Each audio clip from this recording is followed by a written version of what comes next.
Hi guys, today we will look into a scenario in which Napoleonic France returns in 2022. And we will symbolize this new Napoleonic France by red. And the first thing they do is march into Luxembourg. Well, if Napoleonic France came back, well, that would mean a few things. That would basically mean that France doesn't have the same geopolitical situation as it would have during the Napoleonic Wars, with Germany divided and ruled by the HRE at the beginning, and then the Rhine Confederation when they made it, but they also invaded Switzerland and succeeded. Don't think you can do that anymore. But after seeing Luxembourg annexed, the first coalition happens. Which, this first coalition would most likely be Britain, obviously. And, well, with the first coalition war, it would likely be a victory for them. Well, the first things to happen is, well, this is Britain's naval dominance, let's say. And then let's go here. And since we're saying Germany is getting involved in this war, they'll be colored the same color. And well, now we will do this to symbolize what they are. And well, this is a quick color of what naval dominance would approximately look like. At the beginning of this war, we would likely see France having a lot of naval dominance at the beginning. In the Bay of Biscay, in the Channel. Although, let's say not much naval fighting happens, so quite a bit of naval fighting does happen. At the beginning of this war, well, the coalition forms against France. But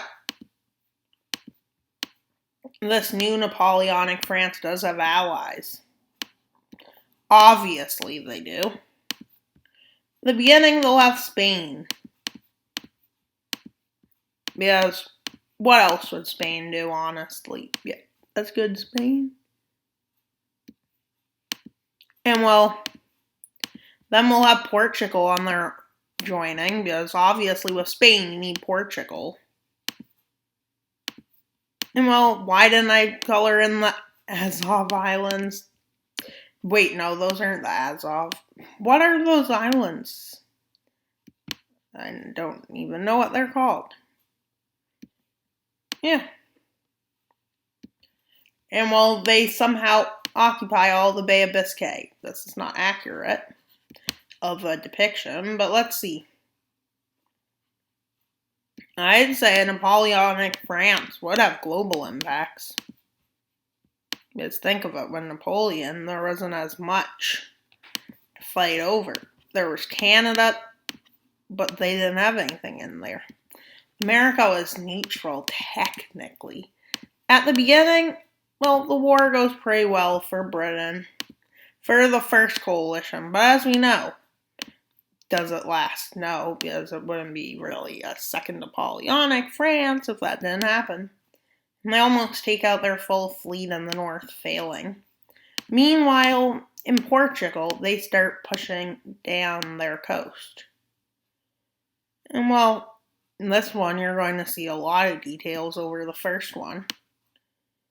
And well, in one front, in the north front, and west, the north front, and over the big European plain they push in.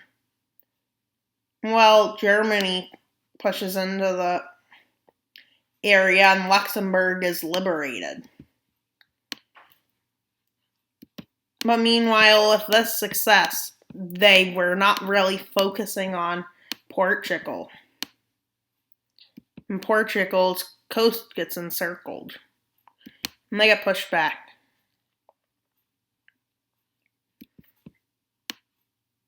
Well, and then Portugal, a land invasion after the complete destruction of its navy happens.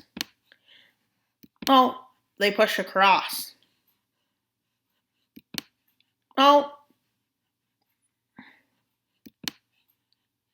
Well, they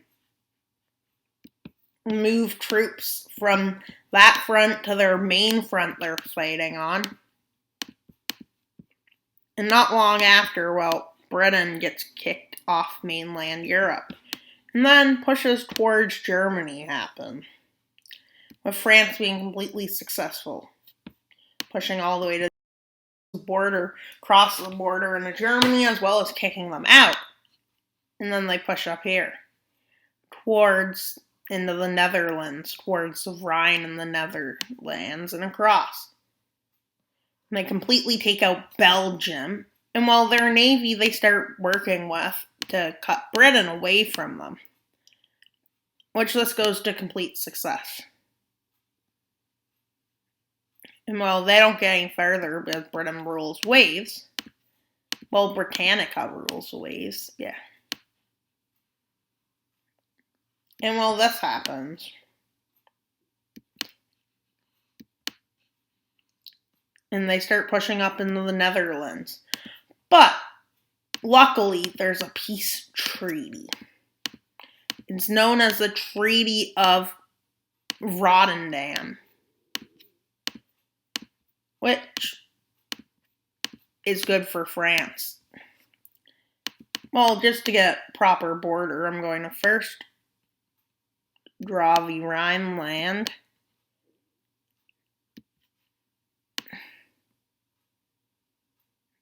Let's say that's about it.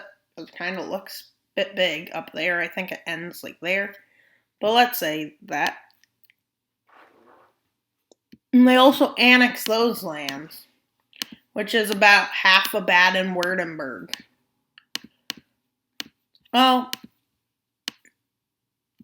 They formalize their alliance. The coalition wants to beat them, but they're already off to a rough start. France looks actually pretty cool.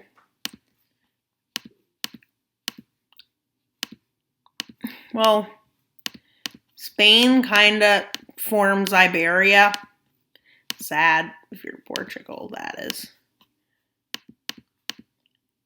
Did I do it on a too big font or something? No.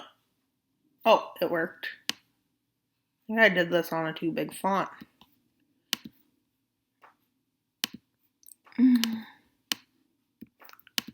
Yeah, and they annex a small dot, too. No, not like that. Let's first let them get rid of blue spots. Now let's get rid of those tiny green spots. And then if I look close enough, I got that one. And this is what it looks like so far. I will keep France colored in. Meanwhile, France and allies will get a color. And with this, France is now the European hegemon. Yeah, they are the ruler of continental Europe. And yeah, we'll use this dark purple to represent allies. You know what France quickly does after this? They invade Switzerland to set up a puppet. And to annex a bit of land.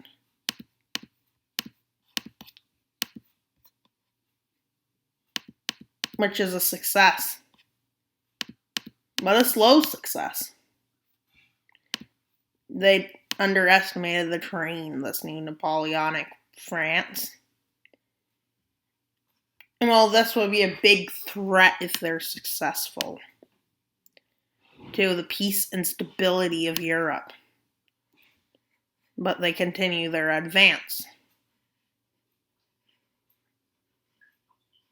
And they succeed. With them sending an alliance request to Poland. And they annex these lands, establishing the rest of Switzerland as a puppet state. A neutral puppet state. Yeah, a neutral puppet state is great. Well, France now goes on a campaign of strengthening its military. So,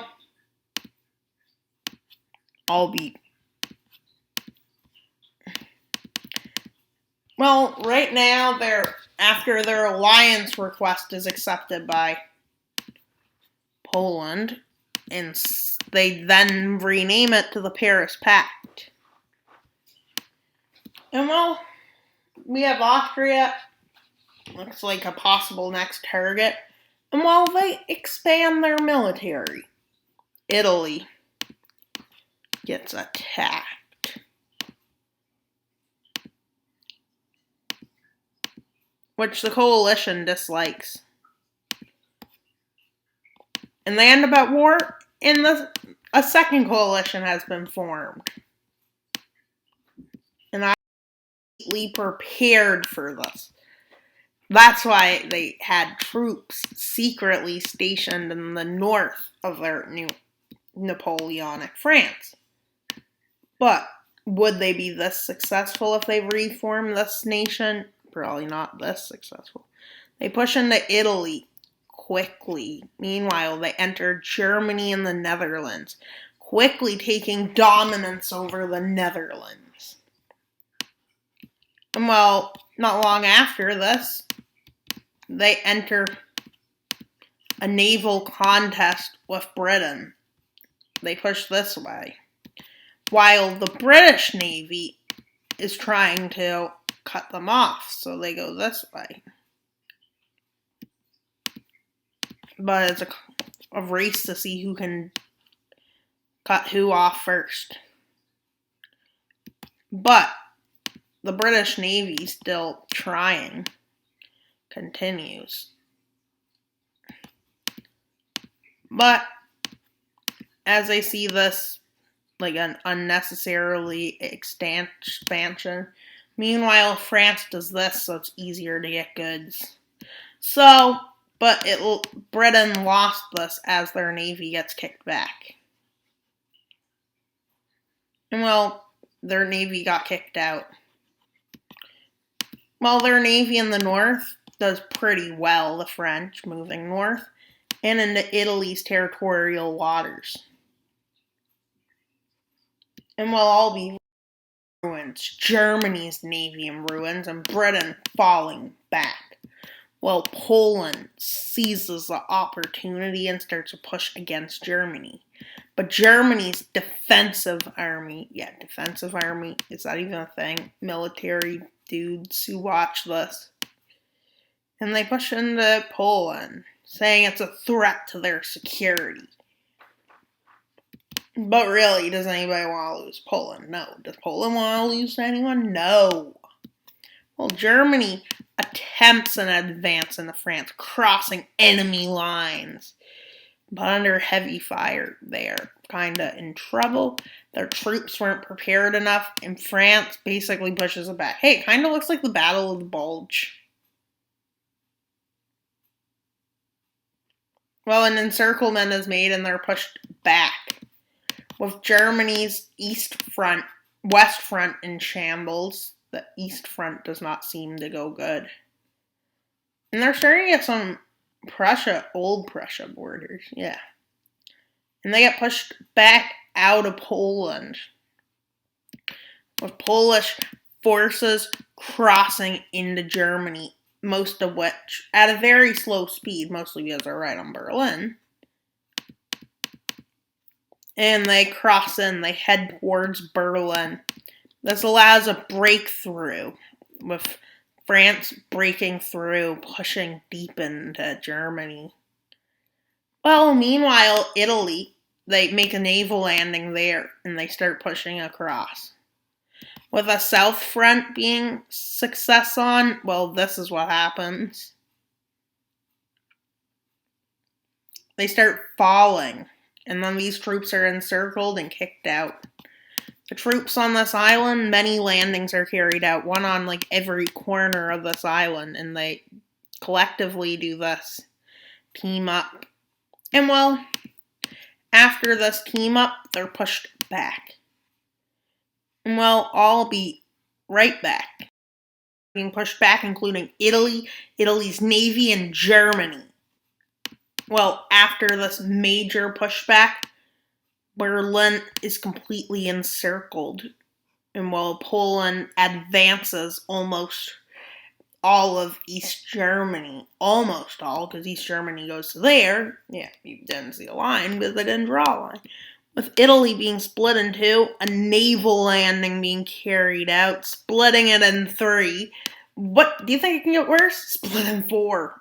Yeah, well, completely split in four. And while they continue their advances in, well, Italy in shambles, can't fight, and you know what they end up doing? They surrender. Which,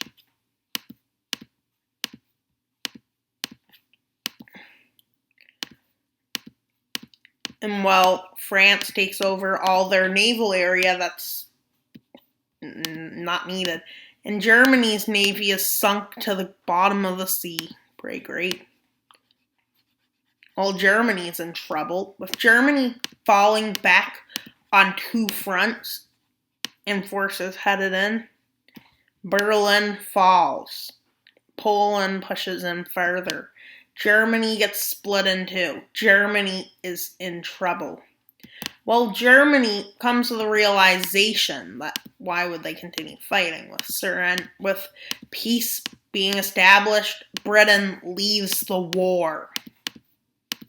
And that's not a joke of Britannia leaving the war. Even though I said Britannia rules waves, that's why they can't invade it, but that's not why they're losing. No, their navy rules waves. Because it does say rule Britannia.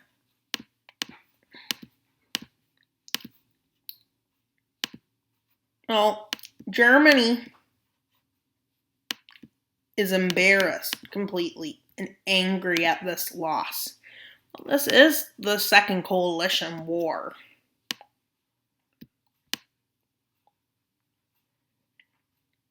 I don't need to go over in great detail like I'm doing. I'm thinking I'll do this in a 2 video thing. Because that just makes more sense.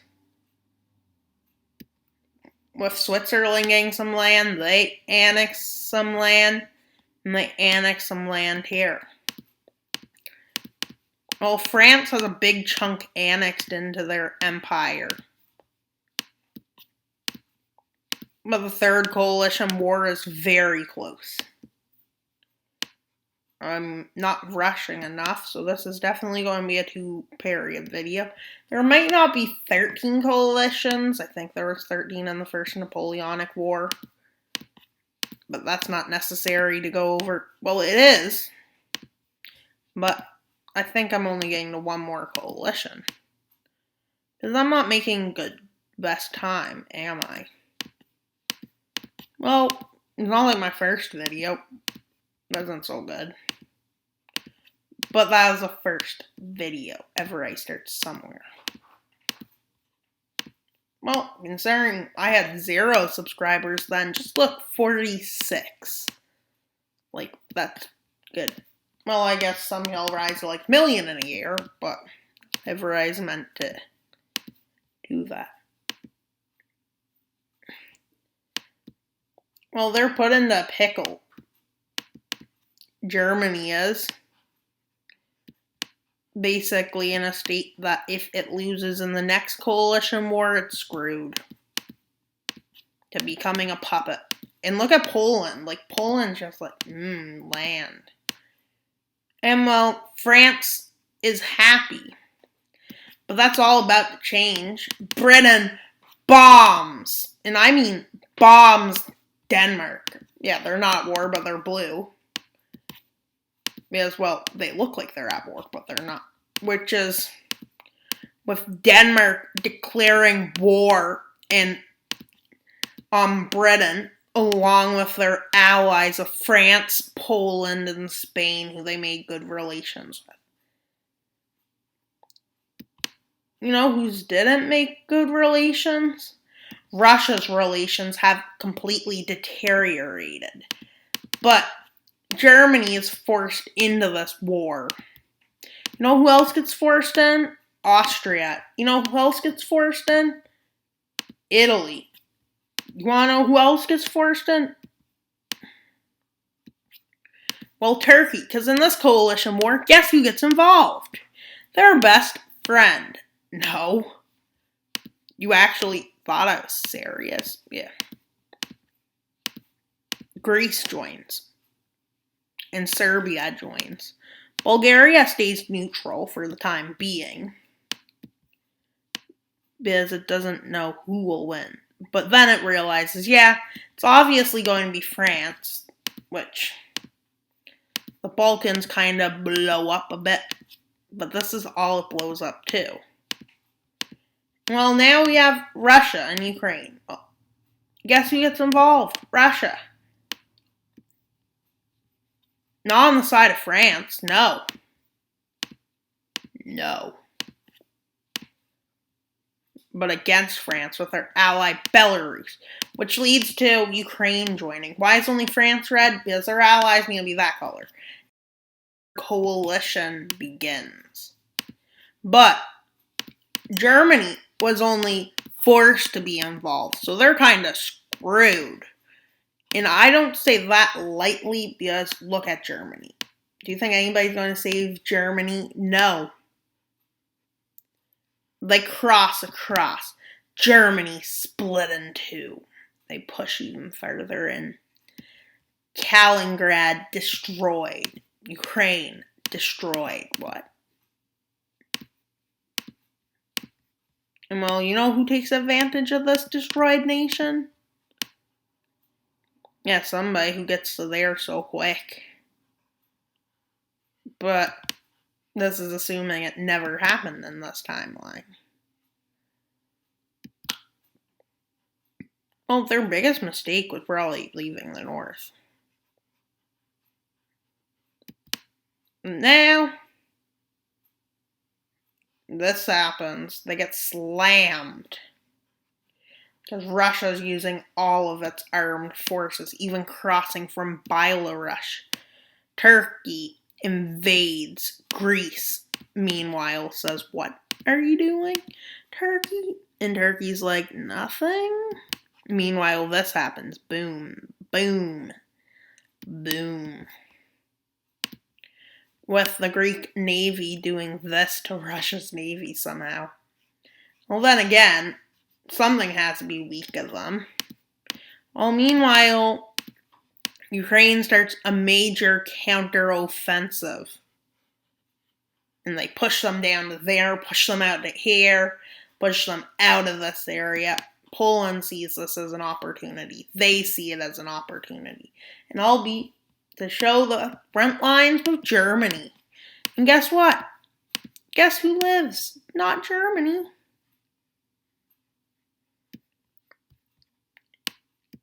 And you know what happens in Italy? Italy gets whipped. You know what happens in the Balkans? Turkey gets whipped. Kicked out of Europe. You know who else is kicked out of Europe? Them. You know who else is kicked out of a peninsula? Oof.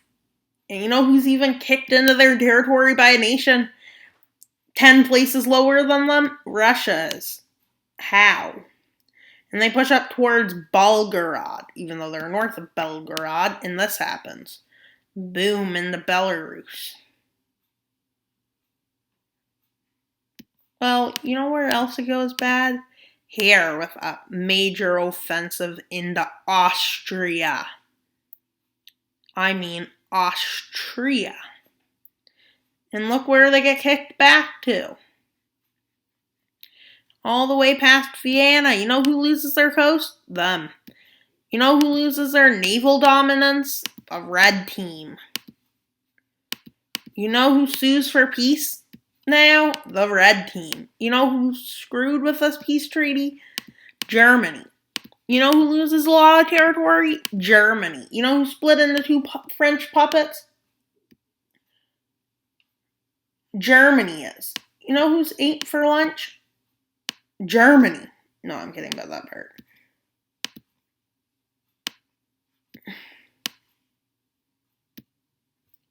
And well, quickly after, there's a treaty established. Switzerland becomes even more of a circle because that's what they're destined to become.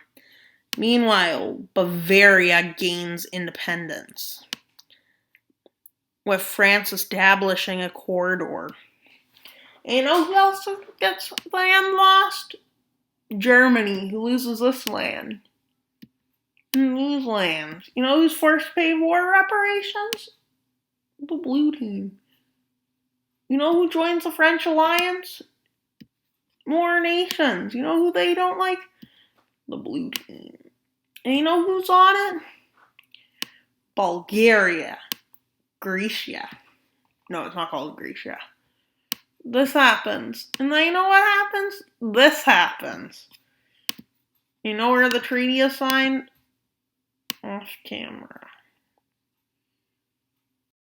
In which some countries got bigger, including France, the Swiss puppet, Austria when it became a puppet, Poland got fat and even encircled a bit of the North German puppet, Denmark, fat, Greece, fat, Bulgaria, fat, Serbia, fat, Ukraine, fat. You know who got less fat? Belarus. Belarus. Who's he? Italy and Rusland. Britain's just getting poorer. And I hope you enjoyed today's video. See you back in part 2 whenever I come up with part 2. So please like and subscribe. This Napoleonic War. Yeah, well, I could make historical videos, go on historical maps, make scenarios, and like, what if two nations went to war in 1990? Yeah, and we can also do it any year, really, that have maps. I do have maps for the 1930s in the early 1900s, so I could do Austria-Hungary doing stuff. But that's up to you. So please comment on what you think and how my videos should go in the future. And that's all for today's video. Please like and subscribe. And I have one thing. We are trying to get 50 subscribers. We are at 46 subscribers. That's really close to 50. So if you could help, can you please like and subscribe? Only 4 people need to subscribe, and I'm there. And I get 15 views on videos daily now. That's impressive. Please like, subscribe, and leave a comment. Wild Mapper out.